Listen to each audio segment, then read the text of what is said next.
You're watching Public Affairs. Berkowitz is my name, and politics is our game. And we will be doing lots of politics and public policy this evening because we have as our guest Troy LaRaviere. Is that right? Yes, you did. Perfect. Troy is running. He's one of the 10 candidates running for mayor in the city of Chicago. So a lot of people would ask you why you're running. We'll get to that very soon.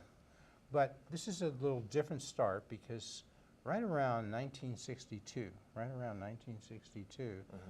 a lot of people may not remember, that's like the JFK era. That's like the beginning, well, a lot of the civil rights movement, advisors into Vietnam. I'm just setting the scene for people who don't remember. Cool. So that would be about... It's fun for me to hear it set up like this. This is about 56 years ago, more than a half a century ago, 1962, if I got the math right. So what happened that sort of brought you at that time to go to 2011, but something happens, connect that dot, 1962 to 2011 to 2018. How's that? Sure. 1962 was the year my mother, who's white, got pregnant with my oldest brother, Michael. And her mother, her father was deceased by that time. Her mother told her that she needed to give the child up for adoption or leave because she couldn't bring a black child into that neighborhood, that it would be unsafe for them to do that. Like, it would be unsafe to try and raise a black child. At that time, they lived around the border of Lakeview and Lincoln Park. And so my mother, who was hadn't graduated high school, I don't think she got past the 9th grade, decided to get up and leave. And she moved to the south side. She was homeless for several years. She had friends that would allow her to stay. She stayed with boarders, people who would put her up. And that's the environment that we came up in. We moved from one slum to another, except for the 6 years that she was married to my younger brother's father. And went through the public school system. I graduated from Dunbar, eventually graduated from Dunbar High School. And after graduating, I joined the Navy. And one of the reasons that I didn't go to college after high school was because I didn't believe college was a thing for me. I didn't think I'd be successful. But when I left the Navy, I had a girlfriend who I'd known since I was 7 years old, who was at the University of Illinois at the time. And she pushed me to apply. And I remember she gave me this book. It was the autobiography of Malcolm X. And after reading how he continuously transformed his life from this dope peddler to this world leader, and the process that he used to continuously reinvent himself, I thought, maybe I can do this. It gave me a lot of inspiration, and so I applied to the University of Illinois. I got in, and I got straight A's my first semester, straight A's my third semester, and straight A's my second and third semesters. And I remember it was after that third semester, I'm looking at this grade report and I'm thinking, I almost didn't come here. I have straight A's. So you were not getting straight A's when you were growing up and going to grade school and high school? No. You were not like a standout student then? No. This was new to you, to be getting straight A's? It was new to me to put the effort in. I'd always been told I was smart. I don't know how much I believed it. Yeah. I'd always scored well on tests from the second grade on. But I don't know how much I believe that. It's one thing to score well. It's another thing for the people around you to send you messages about who you are through what they do and don't do for you. Like, I was never encouraged to take an honors course. The word college was never spoken to me in high school, except once by a counselor in my senior year. Never? Never. And where were those, you traced it out a bit, those areas you were growing up in when you were going to grade school, high school, where were they mostly? Inglewood, Bronzeville, back of the yards, Washington Park, and a little bit of time in Chatham. So mostly south side, a little bit of west side? No, those are all south side. Those are all south side? Those are all south side, yeah. And those are all relatively low income, primarily African American? Yeah, we always lived in, except for the time she was married to my younger brother's father, we were always either in someone else's home or living in some kind of slum. So, well, we'll come to 2011. Sure. So, until, well, let's just ask you right now. We'll come back to this other stuff. Why are you running for mayor? Well, I'm running for mayor of Chicago because Chicago doesn't have a mayor. They bankers. got one. They got Rahm Emanuel, No, don't they? the He's been there bankers. for like how many? Wait a second. He's been there since 2011, 7 years. He hasn't said yet, I think, that he's running for re-election, but we know he is. So he'll have 8 years. He'll want 4 more. So what do you mean we don't have a mayor? I mean, the bankers have a mayor. I mean, the real estate investors have a mayor. I mean, the corporate CEOs have a mayor. But working people, people who want to work a job for 40 years and actually get the pension that they earn, they don't have a mayor. People who want decent neighborhood schools that help develop the full potential of their children, they don't have a mayor. People like Henry Feinberg, he has a mayor. He's a vulture capitalist who was caught in an email exchange with Rahm, and emails he was forced to release, pushing Rahm to cut retiree benefits even more than he had already cut them. And Rahm responds to him in this email exchange by bragging about the fact that he's the only mayor in the country who eliminated, not just cut, but eliminated a benefit. He sent thousands of city retirees into poverty by eliminating their health care benefits, and he's bragging about it in an email. City workers who have pensions no longer get any health care benefits? Exactly. Really? Yeah, exactly. And so he's bragging about this. And so my point is, those city workers don't have a mayor. Henry Feinberg has one. They don't have one. And I want to be a mayor for people like that, for people like those kids in these Southside schools that are being shut down, for people like in that school in the South Loop. Beautiful building. It's a #1 rated, level 1+ school. Just happens to house an education program for mostly low-income black children. And it is not under-enrolled. It doesn't fit any of the criteria that they normally put out there for closing a school. Fully enrolled, high-performing. And he's taking that school from them and giving it to the wealthy residents of South Loop for a high school, right? Those wealthy residents in the South Loop, they have a mayor. Those children at that elementary school, which is called National Teachers Academy, they don't have one. You know, working people, poor people, marginalized people in this city do not have a mayor. So I'm running so that we can build a movement that gives all of us a mayor. So what percentage of the people, what are there, roughly 2.8 million in Chicago people, roughly? Sometimes people say 3 million, but I think it's, Chicago's been losing population. Illinois has been losing population. I think it's down to 2.8 million. So of that 2.8 million, what percentage would you say are low-income, marginalized people who don't have a mayor? I guess you're saying the rest are middle class, upper class, they got a mayor? I don't think most of the middle class. They're middle class families. I was a principal at Blaine Elementary School with middle class families who just want to be able to send their kids to a high school nearby where they don't have to play this selective enrollment game, where they want the mayor to invest in Lakeview High School or Amundsen High School or Robeson High School. But he won't, but continues to waste money building new schools in a district that's not getting new students. They just want a decent place to send their kids. They don't have a mayor either.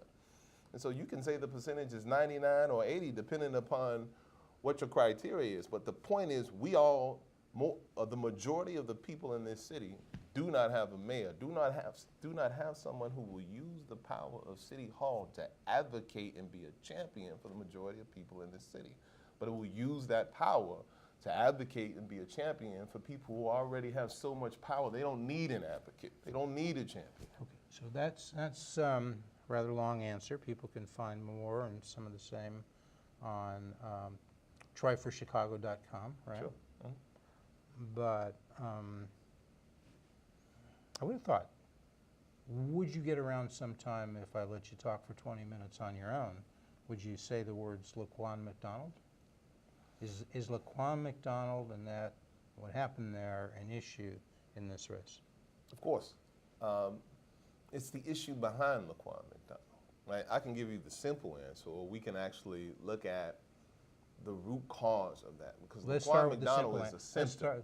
Let's start with the simple answer. Simple answer is yes. And we'll go to the root cause. Simple answer is yes. Of Why course it's is, an issue. tell me, what happened, you know, in a short answer, what happened with Laquan McDonald? And let's start there, and then we'll ask you a few questions about that. What happened? Because assume you got some low information voters out there. Oh, okay. They weren't paying attention.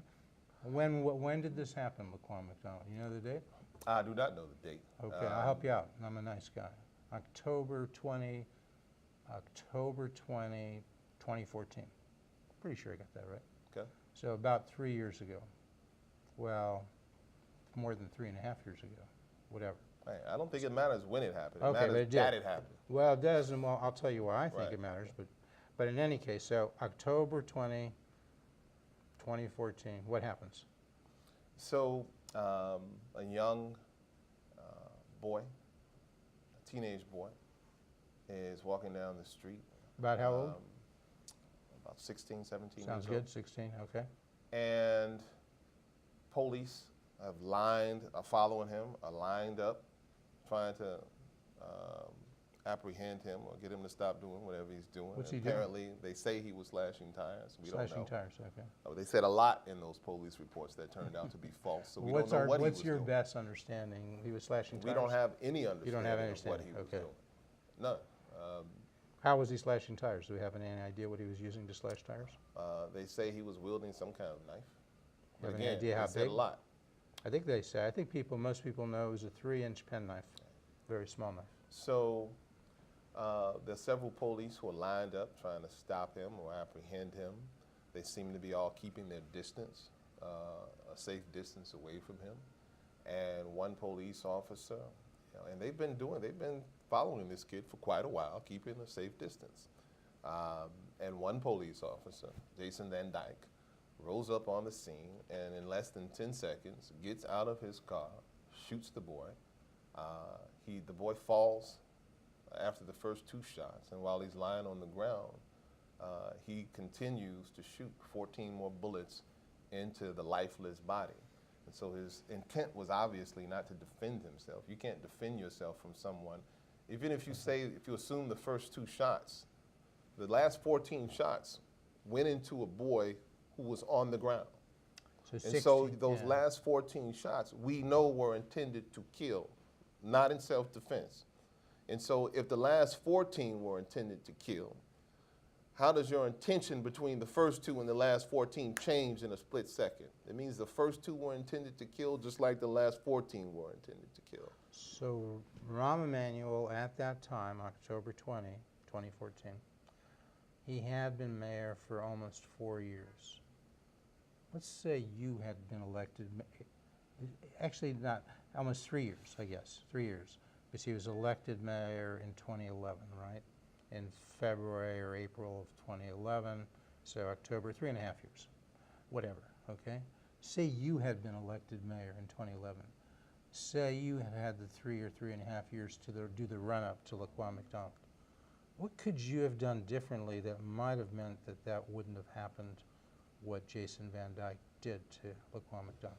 So in order to address that question, we have to address the root cause, because Go ahead.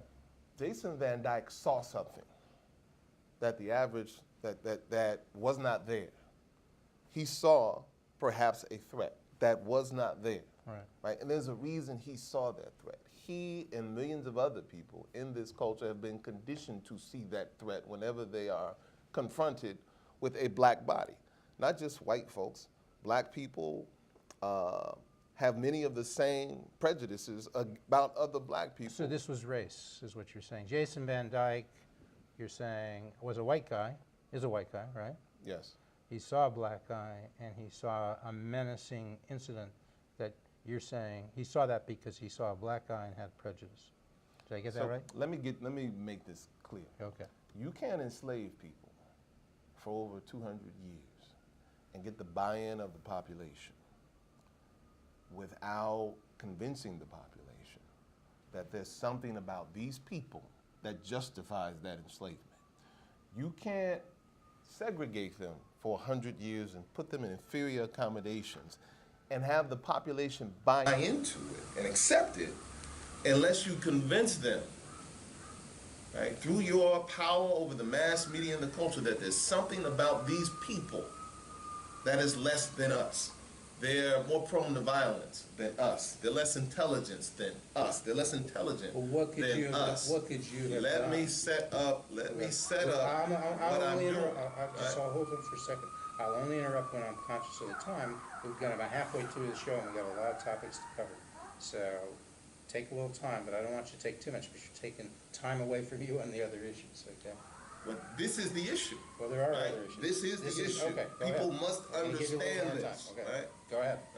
So that you can end slavery, you can end segregation, but you haven't ended the culture that you have created in which people have been conditioned to think a certain way about black people or other people who we've developed prejudice or cultivated prejudices against. We're not the only ones who they've cultivated prejudices against, but they've been doing it to black people for centuries. Okay. And so any attempt to address prejudice any attempt to address racism or racist actions must address the underlying prejudices that are at the heart of them. And it's not just police, it's teachers, it's firefighters, it's all of us.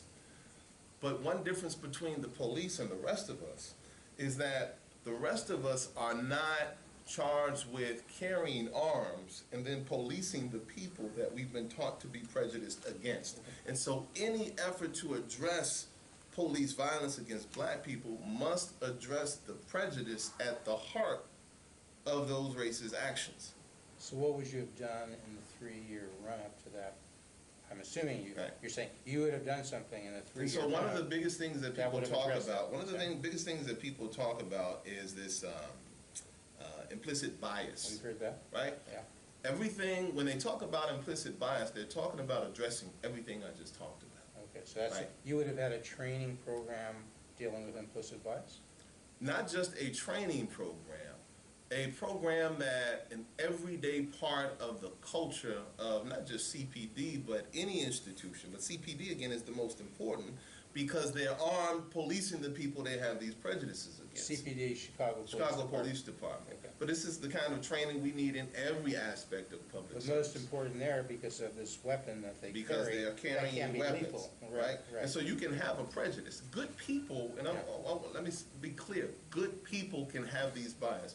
Good, well-meaning people can have these prejudices. But good, well-meaning people have to be taught to recognize those prejudices in themselves so they don't act on those prejudices. And so Jason Van Dyke, when he saw Laquan McDonald, he acted on that prejudices, maybe not even recognizing it, but acted on it. And so if I had been there, Jason, I don't know if Jason would have even made it on the force because some other things that have to be done. 97% of recruits who try to become Chicago police officers make it.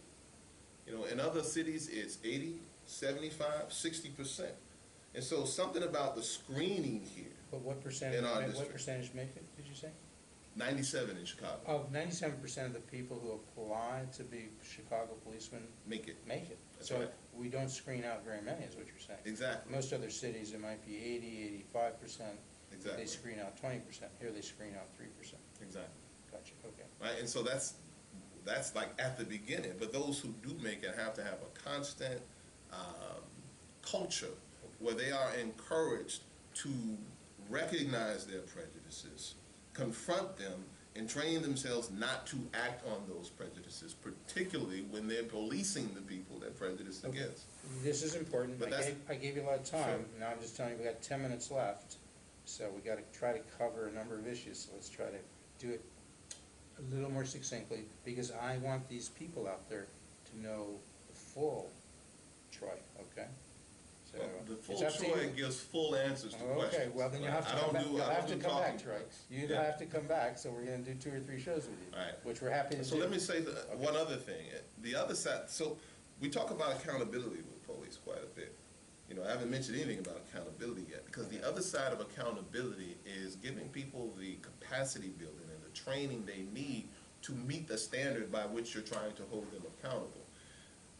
That said, there has to be accountability Okay, on but the other side. so let me segue that way. Let's go to education, and you can pick up accountability, because we're gonna talk about some Sure. things that require accountability there too.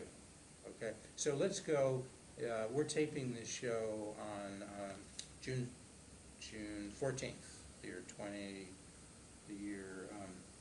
2015. Excuse me, 2018. June 14th, 2018. There we go. And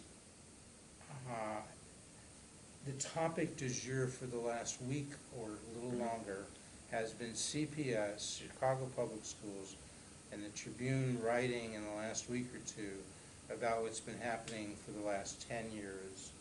About 430 or so complaints were filed alleging misconduct, sexual assault, rape, and so forth, very serious matters, by employees or volunteers at CPS, people who were in the position of authority and had the potential to do harm, and there was credible evidence in at least half, if not more, of those 430 complaints that what was alleged was reasonably thought to have happened.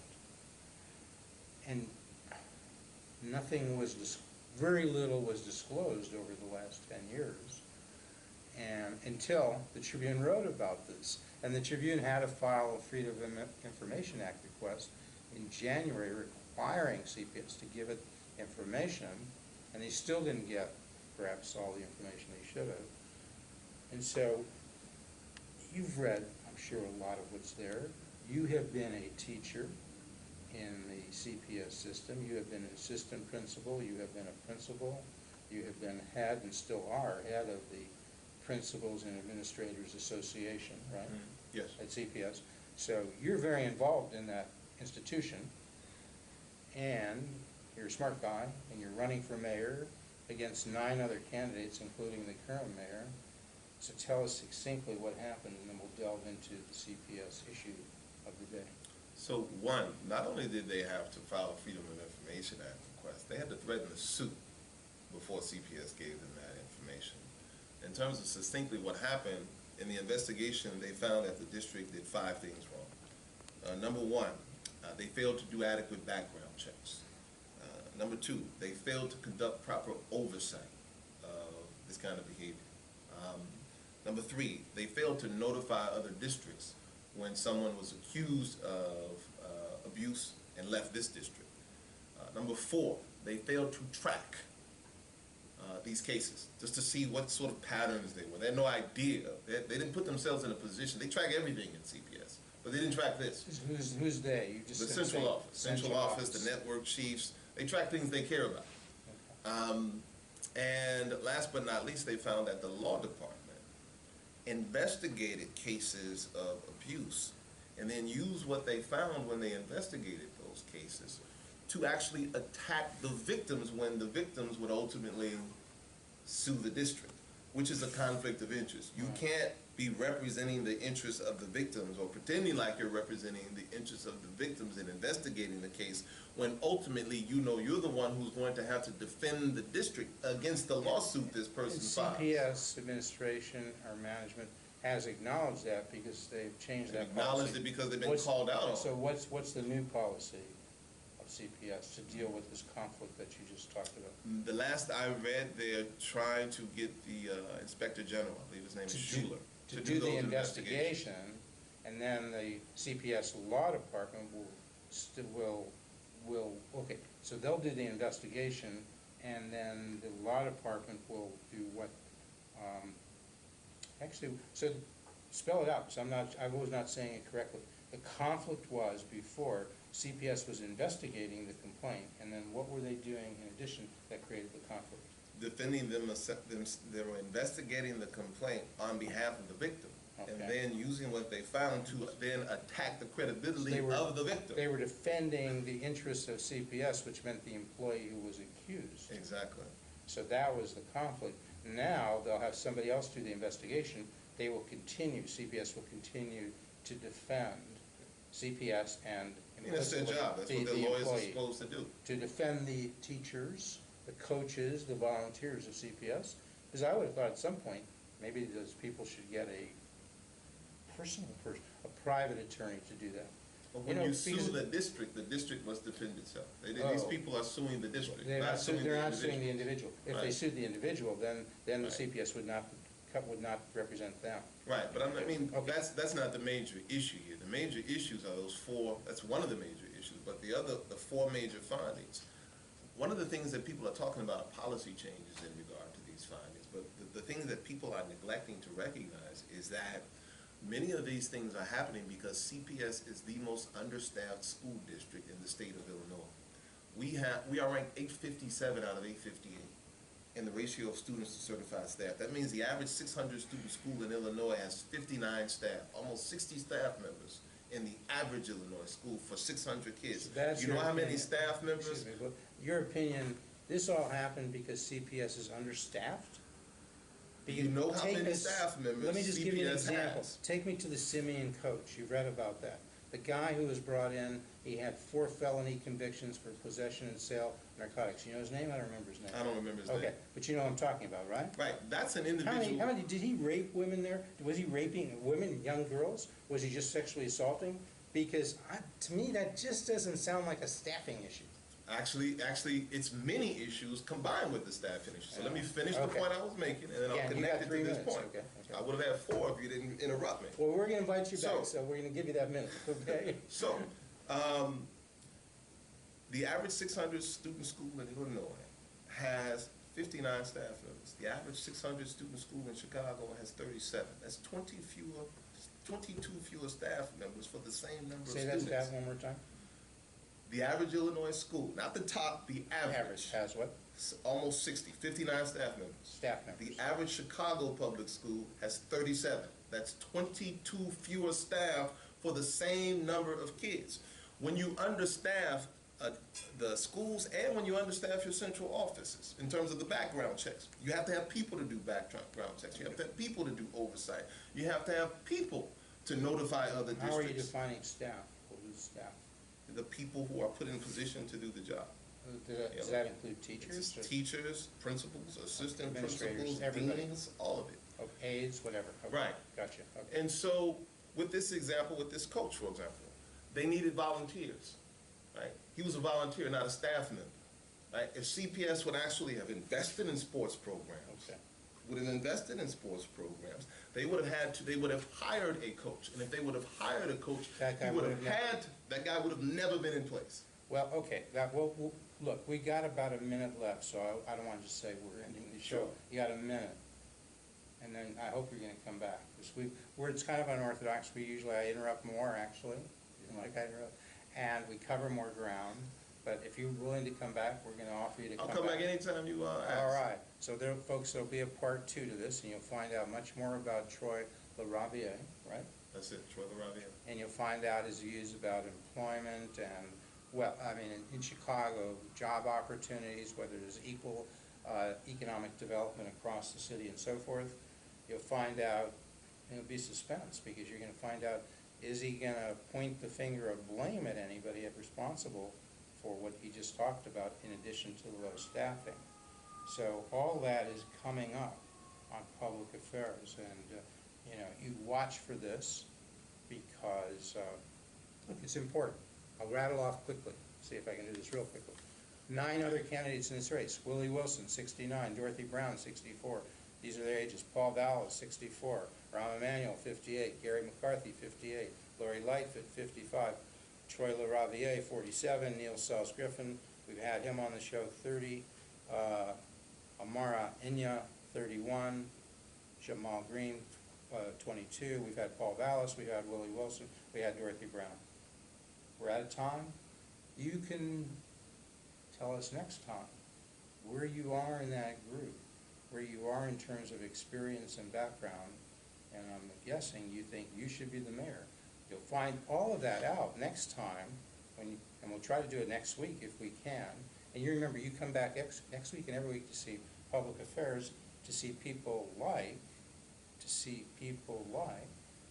Troy LaRaviere.